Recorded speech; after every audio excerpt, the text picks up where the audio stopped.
Hijos e hijas amados en Cristo, ¿habéis acudido alguna vez al altar para recibir la Sagrada Eucaristía, solo para sentir un vacío persistente, como si el encuentro divino que anhelabais estuviera fuera de alcance? ¿Os preguntáis por qué? A pesar de vuestra devoción, las cargas del corazón parecen intactas. La respuesta puede yacer en el estado de vuestra alma. Al acercaros a este misterio sagrado, Su Santidad el Papa León XIV, un pastor de sabiduría profunda, enseña que muchos católicos, sin saberlo, obstaculizan la gracia transformadora de la Eucaristía al llevar pecados mortales no confesados. Estas graves ofensas, a menudo ignoradas o subestimadas, pueden distanciarnos silenciosamente de la plenitud de la presencia de Cristo, dejándonos espiritualmente a la deriva. El Papa León, encomendado con guiar la Iglesia Universal, lanza un llamado claro para renovar nuestra reverencia por la Eucaristía. Sus enseñanzas, arraigadas en las verdades eternas de nuestra fe, subrayan que la Eucaristía no es un ritual, sino la fuente y cumbre de la vida cristiana, como afirma el Catecismo de la Iglesia Católica. Con su compromiso profundo con la vitalidad litúrgica de la Iglesia, el Papa León señala 12 pecados graves que los católicos deben confesar en el sacramento de la reconciliación, antes de recibir la comunión. Estos pecados, desde descuidar el culto hasta comprometer la santidad de la vida, pueden erosionar nuestra conexión espiritual con Cristo. Si no se abordan, uno de estos ya podría estar afectando vuestra capacidad para abrazar plenamente la gracia de la Eucaristía. Sin que lo percibáis, ¿estáis listos para escuchar la sabiduría del Papa León? Preparar vuestros corazones para una unión más profunda con Cristo. Si su llamado a la santidad resuena, proclamad en vuestros corazones: Papa León, llévame más cerca de Cristo. Compartid este acto de fe con vuestras comunidades para inspirar a otros en su camino. Os elevaré en oración, pidiendo al Señor que derrame sus bendiciones. Sumérjanse ahora en las enseñanzas del Papa León, un despertar espiritual para hacer de la Eucaristía el corazón de nuestra fe, transformando nuestras vidas y comunidades. Comencemos con una oración. Padre eterno, fuente de toda gracia, venimos ante ti con corazones humildes, anhelando recibir tu Hijo en la Eucaristía. Con reverencia y pureza, guíanos con tu Espíritu Santo, para reconocer nuestras faltas, buscar tu misericordia en la reconciliación. Que las enseñanzas del Papa León XIV nos despierten a la santidad del altar, nos acerquen a tu amor transformador. Por Cristo nuestro Señor. Amén. El Papa León nos invita a reflexionar sobre el estado de nuestros corazones. Al acercarnos al altar, la Eucaristía, enseña, no es un momento más en la semana, sino un encuentro sagrado con Cristo mismo, que exige reverencia y preparación totales. Para ilustrar esta disposición espiritual, Su Santidad comparte una historia conmovedora de una visita a una parroquia vibrante. En un pequeño pueblo italiano, allí conoció a María, una madre devota que asistía regularmente a misa, pero sentía un vacío creciente en su fe. María confesó al Papa León que llegaba a la iglesia distraída, su mente consumida por preocupaciones diarias, plazos laborales, las necesidades de sus hijos, tareas domésticas. Recibía la comunión fielmente, pero no sentía transformación, como si la gracia del sacramento la eludiera. Conmovido por su honestidad, el Papa León preguntó suavemente sobre su preparación espiritual. María admitió que rara vez examinaba su conciencia o buscaba la reconciliación.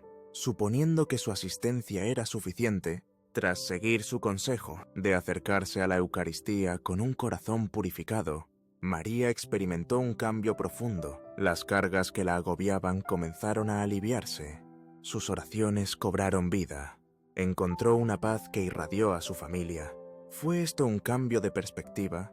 ¿O el estado del alma realmente moldea el poder de la Eucaristía en nuestras vidas? El Papa León contrasta el viaje de María con patrones observados en la Iglesia global En comunidades rurales de Polonia, ha visto feligreses llegar temprano, arrodillados en oración silenciosa, o rezando la coronilla de la Divina Misericordia, sus corazones sintonizados con lo sagrado, pero en ciudades bulliciosas ha notado a otros entrando apresurados a misa, sus pensamientos dispersos, o recibiendo la comunión sin considerar su dignidad. Recuerda a un joven en Buenos Aires que acudía al altar semanalmente, pero luego admitió pecados no confesados, ignorando que estas barreras apagaban la gracia que buscaba. Con calidez pastoral, el Papa León nos recuerda que la Eucaristía es un don de amor sin igual, pero su poder transformador depende de nuestra preparación. Como los invitados en la parábola de Cristo, estamos llamados al banquete, pero debemos llevar la vestidura adecuada, un corazón purificado por la reconciliación. Exploremos ahora los 12 pecados graves que el Papa León urge confesar, cada uno una barrera que puede impedir nuestra unión con Cristo en la Eucaristía, para acercarnos al altar, con la pureza y reverencia que este misterio exige. El primer pecado a abordar es el descuido de la misa dominical y los días de precepto, una ofensa grave que hiere el núcleo de nuestra fe. El tercer mandamiento, como Éxodo 20 verso 8 confirma, nos llama a santificar el día del Señor, un mandato divino que para los católicos significa asistir a misa cada domingo, y en los días de precepto no es una sugerencia, sino un comando sagrado, arraigado en nuestro pacto con Dios. La misa es el momento en que nos unimos a Cristo, en su sacrificio, ofreciendo nuestro culto, recibiendo su cuerpo y sangre, que fortalecen el alma, profundizan nuestra comunión con Él. Elegir omitir la misa sin una razón seria, como enfermedad, cuidado de un enfermo, o circunstancias inevitables, como clima severo o falta de transporte, es cometer un pecado mortal. Este descuido señala un alejamiento deliberado de la invitación de Dios a participar en el sacrificio eucarístico, el corazón de nuestro culto. La Iglesia enseña que la misa dominical es innegociable, no porque sea una carga, sino porque es un don. Es el punto culminante de la semana, un tiempo para renovarnos en la gracia, fortalecernos contra la tentación, acercarnos a la promesa eterna del cielo. Las implicaciones de faltar a misa van más allá de la pérdida espiritual personal. Al ausentarnos, debilitamos el cuerpo de Cristo, la Iglesia, porque estamos llamados a reunirnos como comunidad para orar, a apoyarnos, ofrecer culto colectivo. El descuido habitual puede llevar a un alejamiento gradual de la fe, insensibilizándonos a la santidad del día del Señor.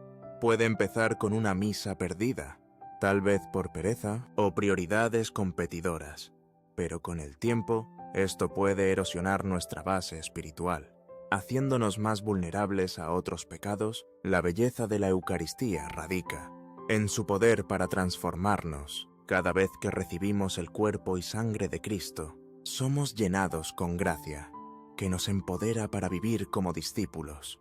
Despreciar este don es rechazar la fuente de nuestra fuerza. La Iglesia, en su sabiduría, ha estructurado el año litúrgico con domingos y días de precepto, para mantenernos anclados en la fe, recordándonos la presencia y amor de Dios.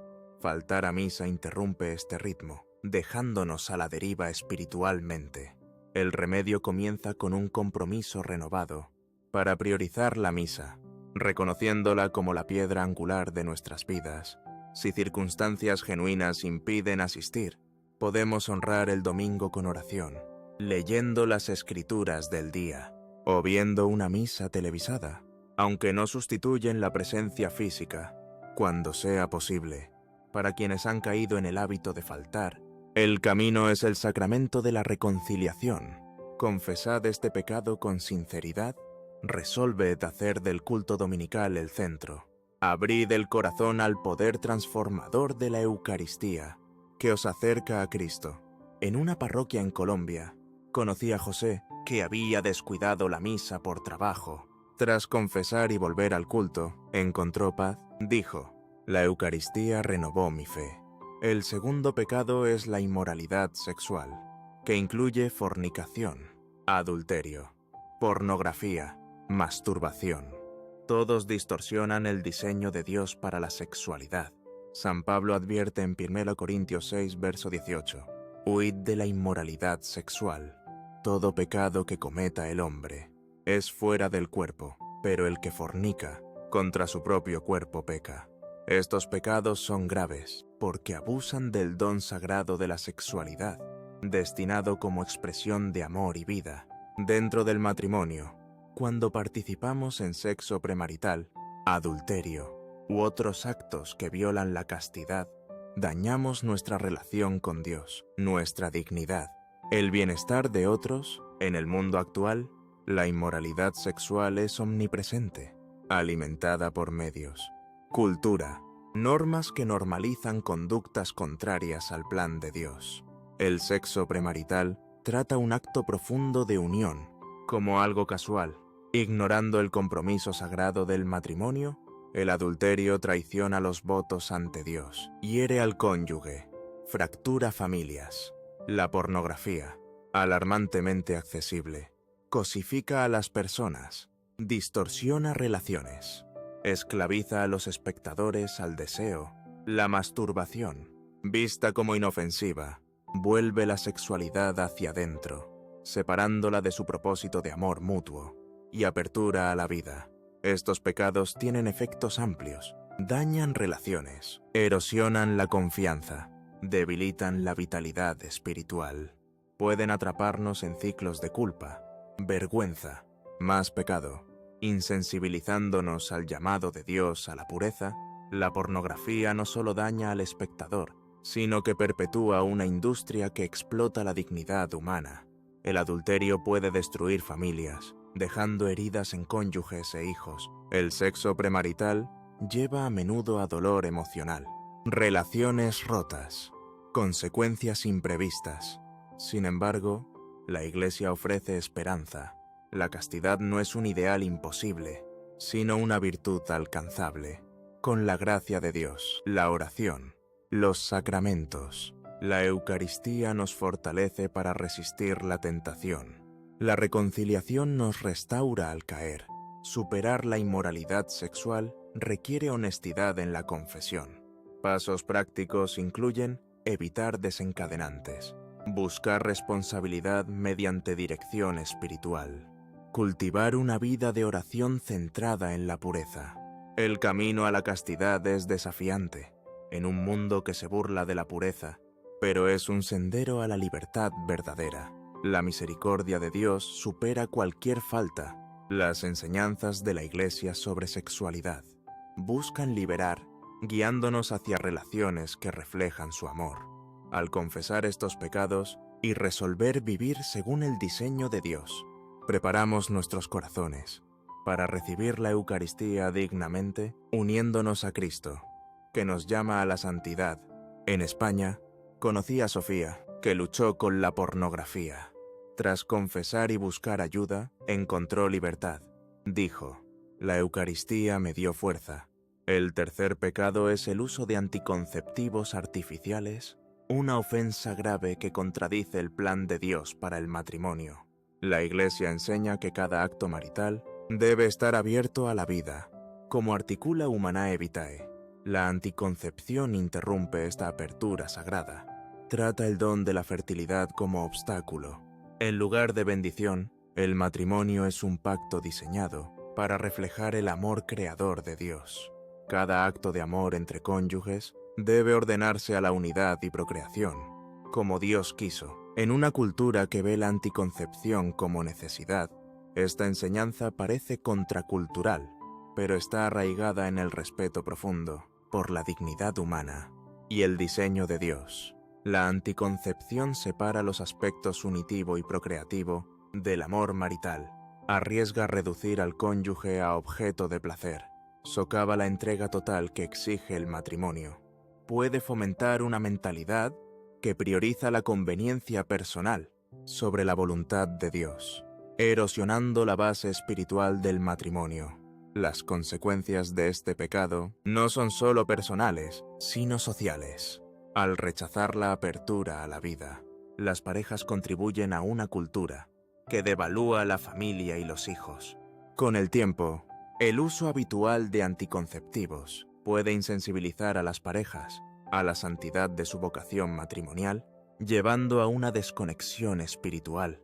La Iglesia reconoce los desafíos de criar una familia, no descarta la necesidad de paternidad responsable, pero llama a confiar en la providencia de Dios. La alternativa, la planificación familiar natural, es un modo moralmente aceptable para espaciar los embarazos, respetando el diseño de Dios. La PNF requiere comunicación, sacrificio, confianza, fomenta un vínculo más profundo entre cónyuges, alinea el matrimonio con la voluntad de Dios. Las parejas que han usado anticonceptivos deben confesar este pecado en la reconciliación, buscando la gracia de Dios, para abrazar su plan. Este proceso no es de juicio, sino de restauración. Invita a redescubrir la belleza de su vocación. El camino para alinearse con el diseño de Dios es transformador, con oración, dirección espiritual, sacramentos. Las parejas crecen en fe y amor, confiando en el plan de Dios para su matrimonio. Al confesar este pecado, preparan sus corazones para recibir la Eucaristía, que fortalece su unidad y los acerca a Cristo, fuente de todo amor. En Argentina, conocí a Clara, que confesó el uso de anticonceptivos, adoptó la PNF. Su matrimonio se fortaleció, dijo: la Eucaristía nos unió a Dios. El cuarto pecado, el aborto, es de los más graves. Viola el quinto mandamiento: no matarás. Como Éxodo 20, verso 13 enfatiza, cada niño no nacido es creado a imagen de Dios, con dignidad inherente desde la concepción. Tomar intencionalmente una vida inocente es una ofensa profunda contra Dios y la dignidad humana. Este pecado se extiende más allá de realizar un aborto, a alentar, presionar, financiar o promoverlo mediante votación o defensa. El aborto es un tema complejo, emocional, rodeado de dolor, miedo, presión social. Pero la enseñanza de la Iglesia es clara: la vida es sagrada. Su protección no es negociable. El acto de aborto no solo termina una vida, sino que hiere a la madre, al padre, a otros involucrados. Deja cicatrices que persisten años. Quienes participan en el aborto, por elección, coacción o apoyo indirecto, llevan una carga pesada. Pero la misericordia de Dios es infinita. La Iglesia ofrece sanación a través de la reconciliación y ministerios como Proyecto Raquel, que apoyan a mujeres y hombres, buscando esperanza tras el aborto. La confesión es un paso vital, requiere honestidad y contrición, pero es un encuentro con el amor de Dios, que restaura y renueva. Las consecuencias del aborto son amplias. Afectan no solo a individuos, sino al respeto de la sociedad por la vida. Al promover o facilitar el aborto, arriesgamos fomentar una cultura que devalúa a los vulnerables. La sanación comienza reconociendo el pecado, buscando perdón. Este proceso no es de condena, sino de redención. Ofrece un camino a la paz. Quienes han estado involucrados en el aborto deben acercarse a la confesión, confiando en la misericordia de Dios, sabiendo que ningún pecado está más allá de su perdón. Al hacerlo, se preparan para recibir la Eucaristía, que los une a Cristo, fuente de toda vida. En México, conocí a Elena, que confesó su rol en un aborto, encontró sanación en la reconciliación. Su paz se restauró, dijo: la Eucaristía me dio esperanza. El quinto pecado es albergar odio, ira y falta de perdón, que endurecen el corazón, nos separan de la gracia de Dios. Jesús enseña en Mateo 6, versos 14 al 15: si perdonáis a los hombres sus ofensas, vuestro Padre Celestial os perdonará. Aferrarse al resentimiento o negarse a perdonar viola el mandato de Cristo, de amar a Dios y al prójimo.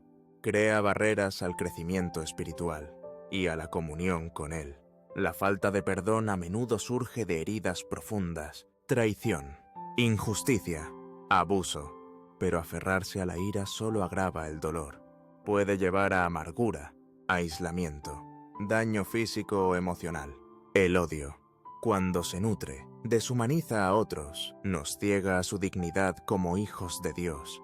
Estas actitudes no solo dañan relaciones, sino que obstruyen nuestra capacidad para recibir la Eucaristía dignamente, contradicen el amor y misericordia que debemos encarnar.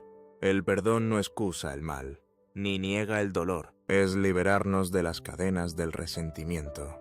Requiere humildad, oración, dependencia de la gracia de Dios, especialmente cuando las heridas son profundas. La Eucaristía es fuente de fuerza. Nos recuerda el sacrificio de Cristo, que nos reconcilió con Dios. Antes de comulgar, debemos examinar nuestros corazones, pidiendo a Dios que nos ayude a soltar la amargura, buscar la paz. La confesión es esencial para quienes luchan con el perdón. Al nombrar este pecado y buscar la misericordia de Dios, abrimos el corazón a la sanación. Pasos prácticos incluyen orar por quienes nos hirieron, buscar consejo espiritual, reflexionar sobre el perdón de Dios hacia nosotros. Este viaje transforma el corazón, nos prepara para recibir la Eucaristía como signo de unidad con Cristo y su Iglesia. En Portugal, conocí a Ricardo, que confesó su odio tras una traición. Encontró paz, dijo: «La Eucaristía me enseñó a perdonar. El sexto pecado es robar o engañar, que viola el séptimo mandamiento. No robarás, como Éxodo 20, verso 15 subraya. Este pecado abarca no solo tomar bienes materiales, sino también fraude, deshonestidad en negocios, engaño en estudios, no pagar deudas o salarios. Robar es una ofensa grave, porque daña a otros, destruye la confianza, socava la justicia y la caridad. Principios centrales de la vida cristiana.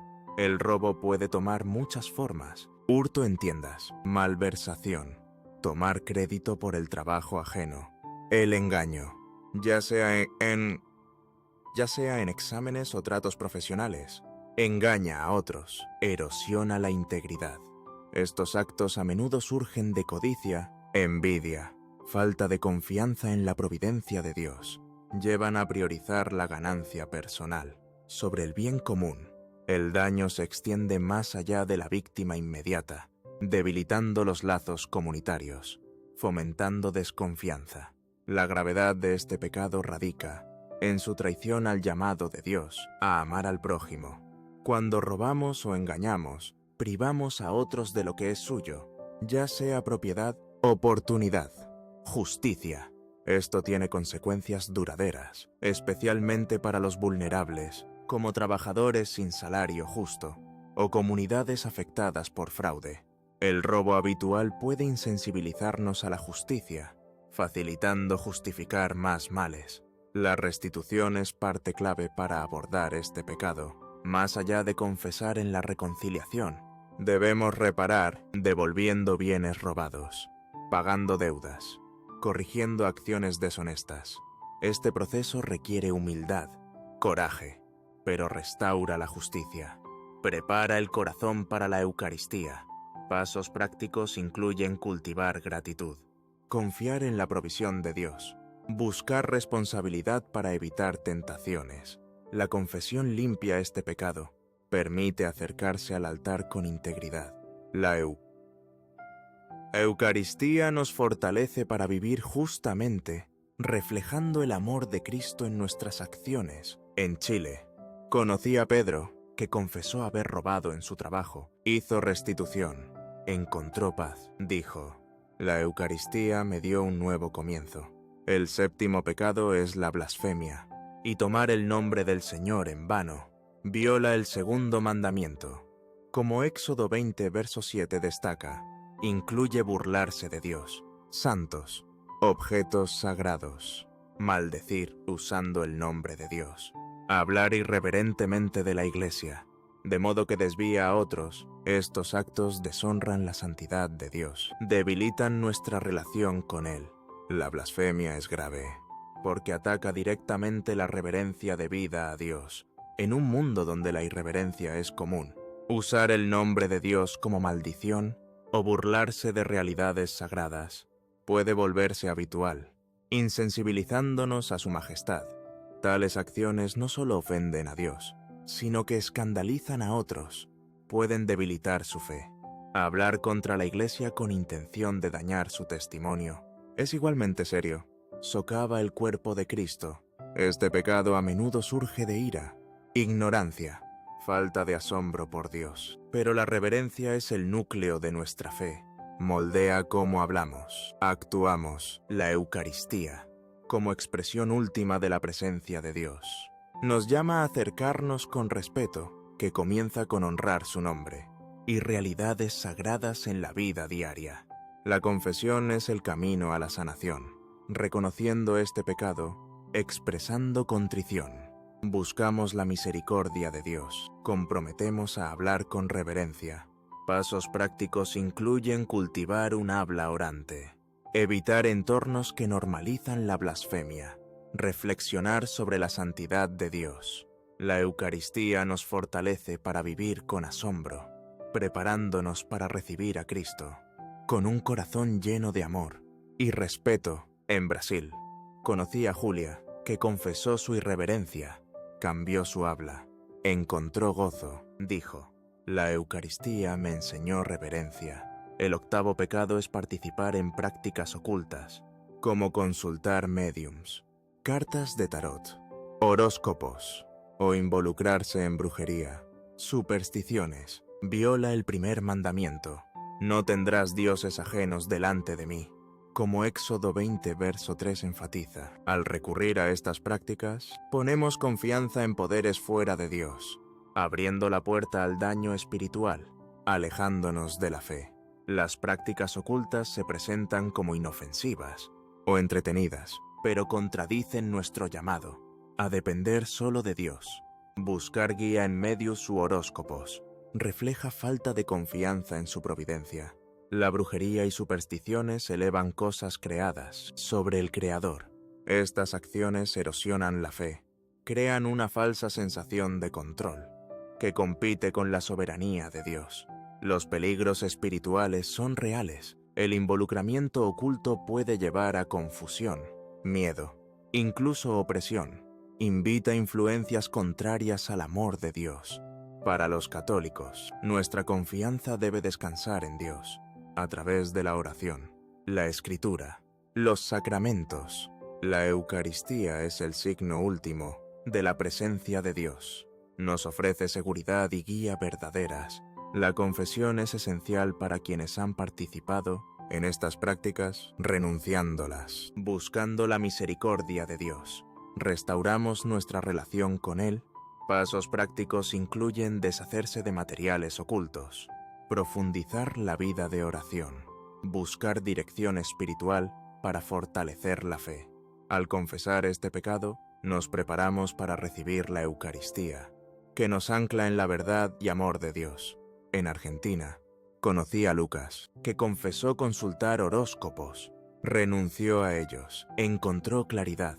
Dijo: la Eucaristía me dio verdadera guía. El noveno pecado es el abuso de sustancias y la adicción. Viola el quinto mandamiento, al poner en peligro nuestras vidas y las de otros, abusar del alcohol, drogas, otras sustancias. Perjudica el juicio, daña el cuerpo, puede llevar a descuidar responsabilidades o dañar a seres queridos. Aunque la adicción es compleja, no elimina la responsabilidad personal. El abuso a menudo comienza buscando escape o placer, pero puede escalar a dependencia, afectando cada aspecto de la vida.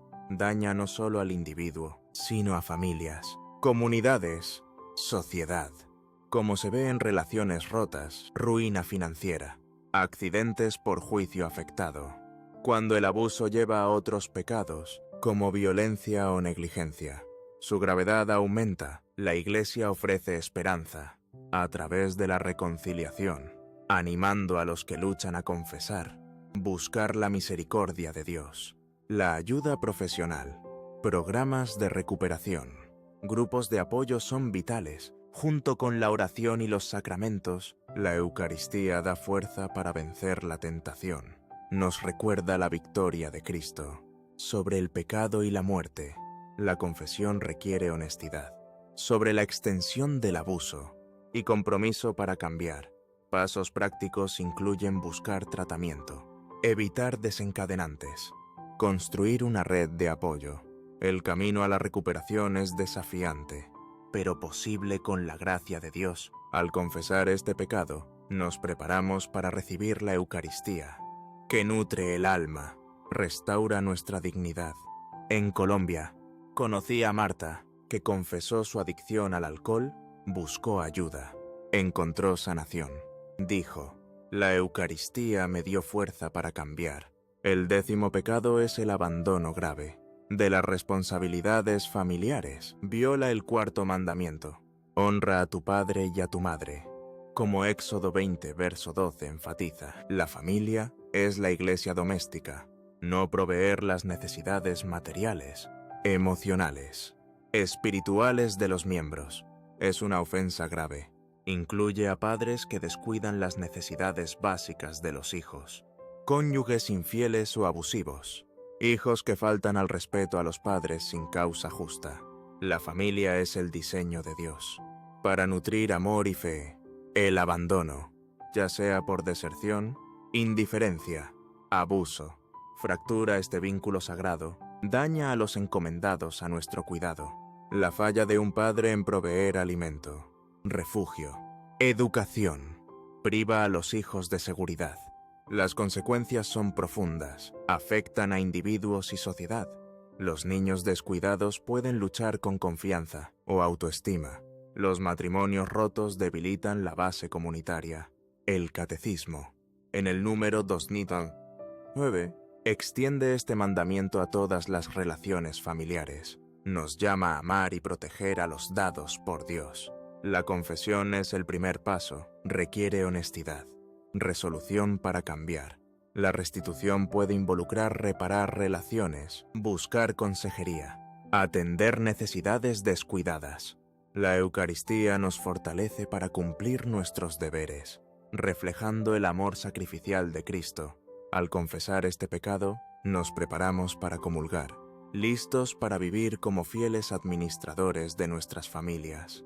En Perú, conocí a Diego, que confesó descuidar a su familia, reparó la relación, encontró propósito, dijo: la Eucaristía me llamó al amor.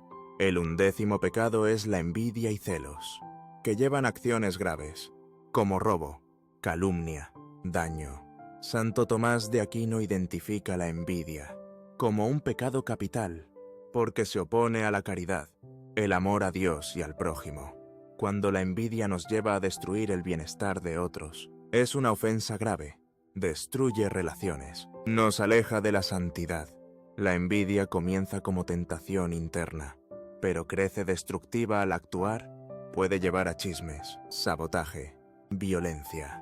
Al resentir el éxito o bendiciones de otros, este pecado no solo daña a otros, sino que envenena nuestros corazones, fomenta amargura, descontento.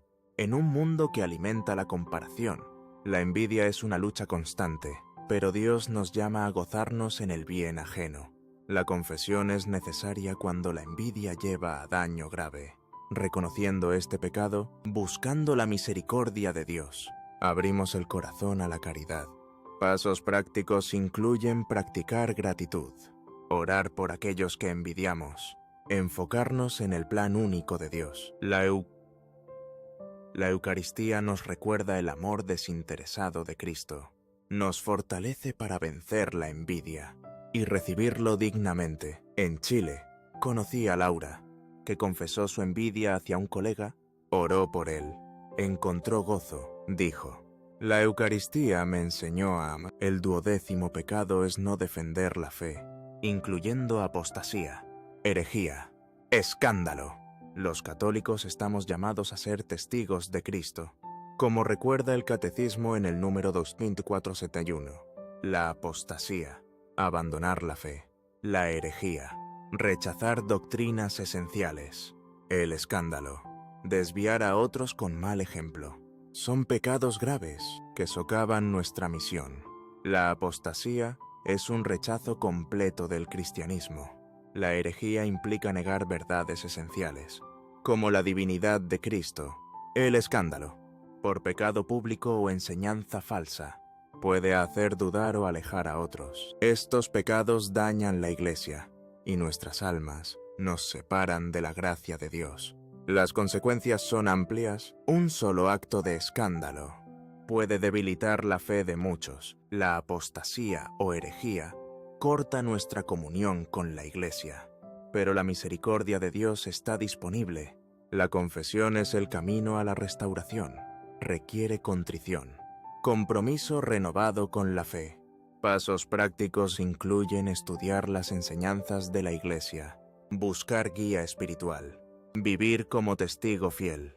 La Eucaristía nos fortalece para permanecer firmes, uniéndonos a Cristo, fuente de verdad. Al confesar este pecado, nos preparamos para comulgar, listos para proclamar el Evangelio con nuestras vidas. En España, conocí a Andrés, que confesó su escándalo público. Volvió a la fe. Inspiró a otros. Dijo: la Eucaristía me trajo de vuelta. El sacramento de la reconciliación es un don de Dios, instituido por Jesús en Juan 20, versos 22 al 23. Recibid el Espíritu Santo. A quienes perdonéis los pecados, les son perdonados. La confesión restaura nuestra relación con Dios. Limpia el alma. Nos prepara para recibir la Eucaristía dignamente. Para prepararnos, examinemos la conciencia, reflexionando sobre nuestras acciones, a la luz de los 10 mandamientos. Arrepintámonos sinceramente, con contrición perfecta o imperfecta, confesemos todos los pecados mortales, honestamente, cumplamos la penitencia asignada, resolvamos evitar el pecado. Cuando recibimos la Eucaristía en estado de gracia, nos unimos a Cristo, somos nutridos espiritualmente, nos acercamos al cielo. Si no habéis ido a confesión, ahora es el momento. La misericordia de Dios es ilimitada. La reconciliación es un paso poderoso hacia la sanación y la paz. Acercaos a la Eucaristía con reverencia, sabiendo que es el mayor don que Dios ha dado a su Iglesia. Vivid como testigos de este amor. Que la paz de Cristo llene vuestros corazones y la bendición de Dios Todopoderoso, Padre, Hijo, Espíritu Santo, descienda sobre vosotros y permanezca siempre. Amén.